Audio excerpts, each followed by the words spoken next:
Hi, good morning, everybody. I hope we are all fine. So, I want to give a back end story to why I'm not yet married. And this is just for the purpose of if you are out there and you know God is prompting you, so that you learn to obey God early. I'm a child whose mom dedicated to God even before I was born. You know, all those children they give birth to and they say, God, if you give me a child, I'll give her or him to you. Now, I was born, but nobody told me how this was the utterance because it took my mom a while to give birth to me after my elder brother. I think I've told the story before in one of my videos. So now growing up, I I grew up in the conventional Eastern church. I knew I had a call on my life, but given the environment I thought a call means I'm going to carry Bible and wear rickety clothes and be moving around the street and be saying, oh yeah, repent. And it was something I said no. Because I knew even before I actually knew God, I started manifesting the gifts of the spirit, visions, knowing. There's a knowing inside, and you see that it's happening. So one of those days I told God, I'm not going to do anything, no. Just give me money. I will sponsor those that will do. Because the environment I grew up in, those who are pastors look wretched and poor. I think Pastor Jerry Eze was someone who said something about that. So it's just in the eastern part of Nigeria, those who are pastors look wretched and poor. I don't know why it was like that. And then there is the way they look at us, or people who, you know, who the Ebewele church, that is the word, it was something, you know, the society would just want to cut you off like you are an outcast. So it was not encouraging to even indulge in. It's now growing up, meeting people, traveling, that you now know that no, that God is calling you doesn't mean you should. Even in my place of work now, I know I'm called. Children come to me with nightmares and dreams, and I pray and cast out every spirit that is tormenting them, and it ends. And you see that they keep coming. So that is God's call. You don't need, or I didn't know that I don't need to. In short, anyway. So that is the back end story. So I knew I had the call of God on my life. Really. So, but growing up, mainstream media is another thing. Mainstream media and our society now portrayed the American dream. What's the American dream? Pursuing the bag. You're pursuing money. Ah, God. Oh, really afraid. Pursuing fame. Pursuing recognition and validation of man. So I grew up with the intention of being a career woman. And also the fact that I saw marriages around me being troubled because of finance. So I promised myself I was going to make money. Then also another thing that contributed to me deciding to be a career woman was the fact that growing up, somehow I don't know, I grew up mostly with my mom. She didn't used to give me money. I don't know why, but I'm understanding it now because God needed me to go through that training to be who I am today. So it was always difficult. I was always in lack. Do you get? So I just promised myself that never again will I be at the mercy of somebody. For now, growing up, I was growing. I was just growing and all that. I was in a relationship one or two, but God was so merciful to me that sometimes before a guy asks me out, I will see the guy in my dream and God will show me his heart towards me, that it's not a good intention, and it will have happened in real life. So it was as if God was controlling my relationship life. He was so much interested. God has always been interested in my marital life. I don't know why. Okay, I know why now, but I didn't know why then. So I was like, I was always alone. Then sometimes, as a child, when I mean child, I mean it's child in God, relationship with God. I would go out of my way and start forklifting, forklift, loafing around or forklifting with somebody that I'm not supposed to be. Yes, I was a virgin, but I would be kissing somebody, touching somebody. It was all sin. So a time came, that was in 2012, when I went for youth service. Oh, I was in a relationship then with a guy, but that it was as if I'm the one that was in the relationship. He was not in the relationship with me. So the guy was like 11 years older than me. So I saw him as a prospect that before I would come out from school, he would have been okay, then we get married. That was human imagination. Then I had a dream one day and God told me he will never change. The fact that he will never change is that he gave me 3,000 naira in that dream. And one of the things about my relationship with that guy, he never gave me things. I give him. I will recharge his phone. I will be the one calling. He never gave me things. So he never paid that. He never invested much in the relationship. It was years later that he started telling me he regretted all his action, but my heart was out already. So after God showed me that guy was never going to change, I knew that was it. So I did my IT in an oil servicing company. So I met engineers, I met guys, I met oil guys, man. So one of the guys was always around me, and he got to me when he came around and said, how many people died on the cross? He came like a charismatic Catholic Christian guy, And I said, everybody died on the cross. He was so happy.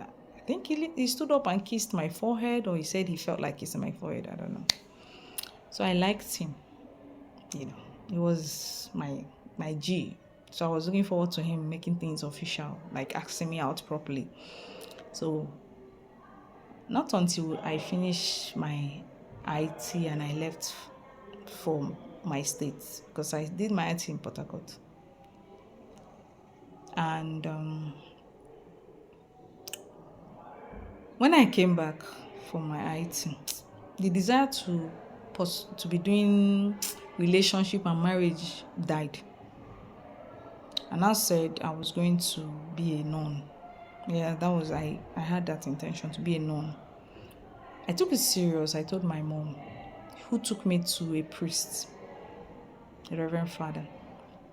The Reverend Father is like my spiritual director. So he now took me to another priest who is very spiritual, who is fire branded. So the priest gave me 7 days fasting and prayer to seek God concerning that. And it was in that dream that I realized I was supposed to get married. I had visions of me wearing wedding gowns and all that. It was not once, it was not twice. After that phase of seeing myself wearing wedding gown, that was when God showed me who I'm supposed to marry. One of the guys in the oil servicing company. But this guy, I was not talking to him. He only took my number, I think, a few days before I left the company.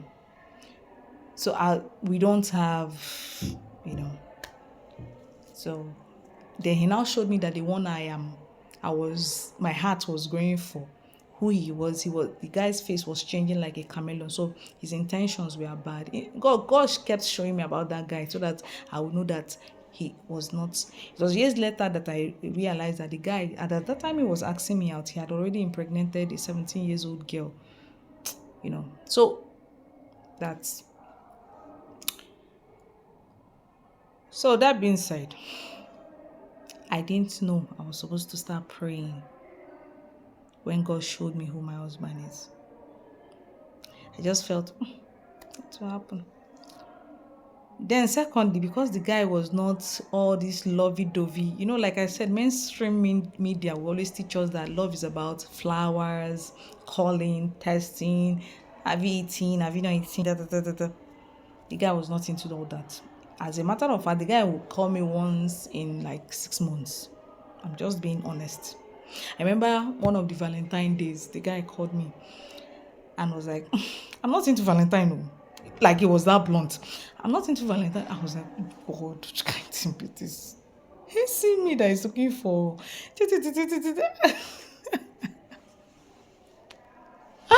So the guy was not into that. So the whole thing just killed my everything. I was like, God, which kind of thing be this? I started questioning God, why will you choose somebody for me? Why will you choose somebody for me? So I didn't really, even when I had heard God saying this is my guy, my husband who is supposed to marry me. I was going around dating anybody, like, and it will break, it will not. The only thing is that I was not having penetrative sex, but kissing, smooshing, I was doing all those things. Ah, God, foolish virgin. Foolish virgin. God taught me recently that I was a foolish virgin. I had a lamp, which is the gift, but I didn't have extra oil, which is his presence. Oh God, please have mercy. So the time came, I think 2 years later, after God said what he told me. I was that was this guy. So I was like, oh, this guy is, I love the guy. It's okay. The guy was calling me, all those things. Satan will always tempt you with things you want. So I thought he's the G. And the guy was like, he's going to be traveling, and we'll come back. And man, I counted when the guy will leave and come back. It's like 6 years. I said, okay, no problem. I don't mind marrying at 30, or 30 something. Ha, God, foolishness. Ah, God. I know God would have been looking at me like, don't know anything. So, you know what? Lo and behold, this guy broke up with me. It's not like he broke up with me officially. He just started, when they want to leave you, this time around they don't talk. They'll just be playing around, goofing around. He said he just stopped communicating and all that. And that time, and that was when I was about leaving for youth service. That was 2014. Remember I told you God spoke about this guy. I think January 2013. Early January 2013. And that was after he spoke, the guy called me for the first time. Then, like I said, he called, the next time he was calling me, it was in February. Another time will be like, that is how the guy don't call me always. And me now, I don't call someone that don't call me. I don't know how to love who does not love me. I don't know. Some people can do it, but I don't have that courage. I don't have it in me. If you take a step, I take a step. But believe you me, if I see that someone truly cares for me, my dear, I'll go to the moon for you. So, after the guy left me, and then that was around October, my brother, I think he noticed I was depressed or something. He now gave me a birthday gift, Good Morning, Holy Spirit by Benny Hinn. I finished reading this book like this, and the power of God hits me. That was the first time I heard the audible voice of God in my life. Before, I used to experience God through dream or things through dream. But that was the first time I was hearing God clearly. He said, speak to me loudly. And I took it. And I decided to embark on a fasting, 9 days fasting, 6 to 6. I did that. The day I ended that fasting, I was being nudged. I didn't know that was the Holy Spirit telling me to continue. But the day I ended that fasting, this guy called me. The guy God said is my husband called me and said, I am ready to get married. I want to see you. like I said, because I've idolized career, and I thought to myself, this one I will not marry this one and be begging him for money. He will not be doing guy for me. And I told him he should wait when I finish serving and coming back. And and the guy was sure I knew that he's my husband. He knew. Whether he was told by a prophet or himself, because he was like, I know you're waiting for this call. Or you're waiting for my call. I know you're waiting for my call. I think he made that comment. And he now said, okay. He now asked me when I'm going for service. I said, I'm in stream 2 and all that. I think I told him I was posted to Abuja. He said, okay. And that was the last time he called me. I didn't know I was supposed to follow up. Or I was supposed to. That call was a destiny deciding moment. I was supposed to have replied if I was not having an idol. So you see, I didn't marry him because I told myself I am going to have money before I marry.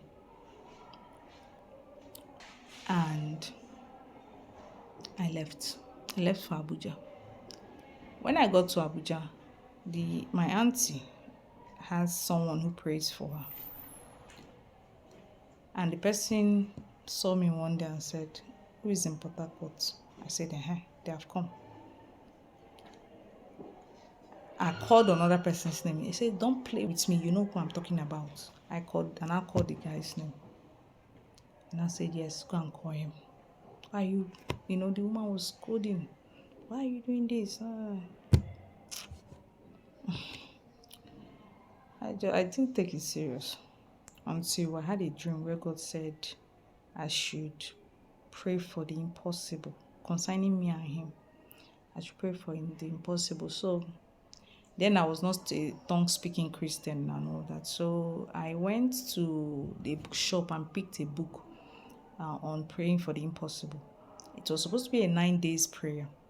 On the 6th day, people of God woke up and said, why am I even praying for this guy? Is he not supposed to be praying for me? And I ended that prayer. Lo and behold, that guy got married Easter that year. I saw it in my dream when he got married. And even when he got married, he was having issue with his wife. It took me coming and bringing them together in my dream and saying, you can go. You can marry in peace, for that contention to stop in their marriage physically. I didn't know I had sold my rights. And God was angry. And that was the first time in my life that God stopped speaking to me about relationship. So I started choosing relationship by myself. And I didn't know at that point I entered into a wilderness. And that wilderness, God was reminding me recently that it was 10 years wilderness. So 215 to 225 is 10 years. And I made all the silliest mistake of my life. It was after that I even gave out my virginity. That one is a story for another day. And I started making mistakes, heartbreaks, wrong choices.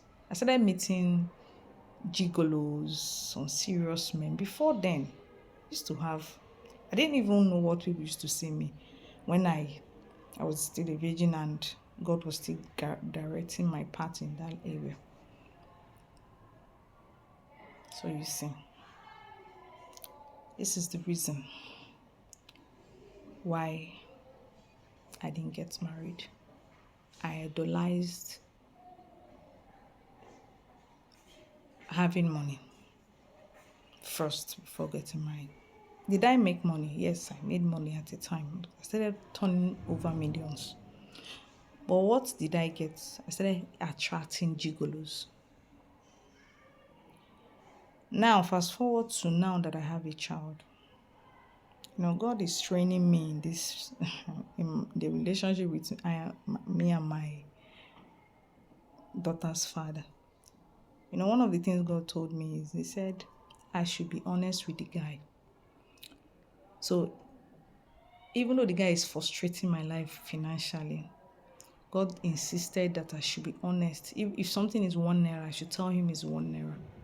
I'll be like, God, but he said I should be very honest with him. Then, secondly, he said I must bring, as in, I must tell him, I must beg him for money for my daughter. Like, I must always, if I write a list, I must present it to him. Do you know what it means for me? Even when I know I can do it by myself. And God is saying, you must always present the list to him and you must be honest about the list. Oh, I died. I died because the person I'm dealing with, I would say money is his idol. He had, like, it's not like he doesn't give money, but he will query, he will first of all say one thing that will break my heart first. You know, it will be like a knife that will. So, you see. But God said, and I asked God why. He said, I want to strip you of that idea, what you've idolized. You didn't marry when I wanted you to marry because you didn't want to beg your husband for money. Now I'm going to strip you of that. And it was a trauma. Like I said, it was a trauma that led to this, right? God said you should have brought it to me. I know your trauma, I know your pain. So I am now going through that process of healing now. So now, if it took a time, really, because at the time I started quarreling with my daughter's father, like it was hell. And the fact that a time came, he stopped caring about my welfare.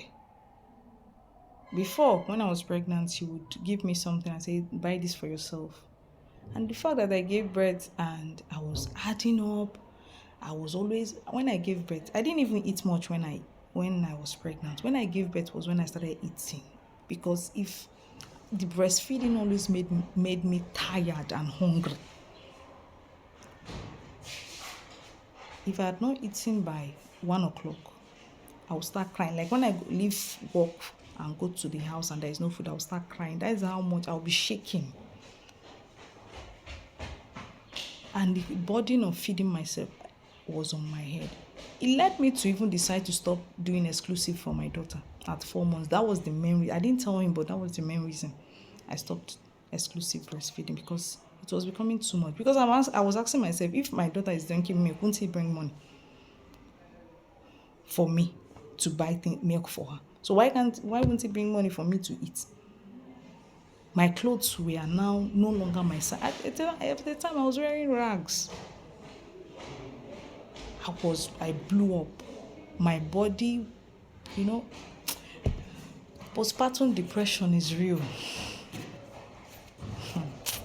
Postpartum depression, because your body is changing, everything is changing, your mental health, and the fact that I was beginning to forget things. You need all the love you can get when you finish giving birth. I'm telling you. That's not the time to start fighting your wife or that's not the time to start talking. I was depressed.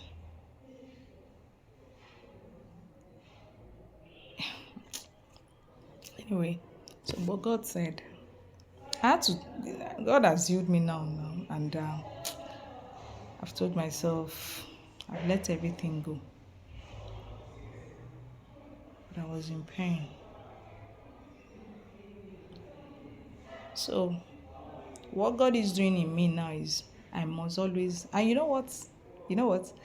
Every time I obey God by surrendering, bringing the list to the father of my daughter, being honest with him, God increases my income. Yes. I don't want to mention how much in total I get now from my salary and different sources, but it's huge. It's huge. So, it's something, and there's that temptation of every time he frustrates my life, I want to take it upon myself to start taking care of my daughter. But I will always remember the last thing I want to do now is to disobey God again in my life. And God testing me to know if I was seeing, training me to know if I will steward things well. Every time I obey Him by being honest with this guy, even when he says things, oh, that will break me, the least I'll always bring it to Him. This is what we are going to buy. This is the amount. He will contend with it. Usually before I would be angry, why is he not understanding? But now, whatever he gives, if you want to give me everything, fine. If you say he's not going to give me everything, fine. I'll just go and buy what I can buy. Or maybe add my own too. I don't. So that is what God is using to train me. At first, He increased my salary, my income. Not even about salary. I have other sources of income. He doubled it. He now tripled it. I didn't understand it then that this is it. It is now that I'm being called to Him. Of course, like I said, I told you, no longer will I be called a cowboy. That is what God told me the other time recently. So I'm being called in to come to Him now and begin to shed all the weight, the trauma. He's the only one that can heal us. So yes, that is why I didn't get married, because of something I idolized. And God now be merciful. Of course, His mercy is forever. It was rebellion and disobedience, and it's bad. Bible says the sin of rebellion and disobedience is as the sin of idolatry and witchcraft. That was why Saul was dethroned. You see. So, but I thank Him for His mercy. I thank Him for His mercy. All right. Bye.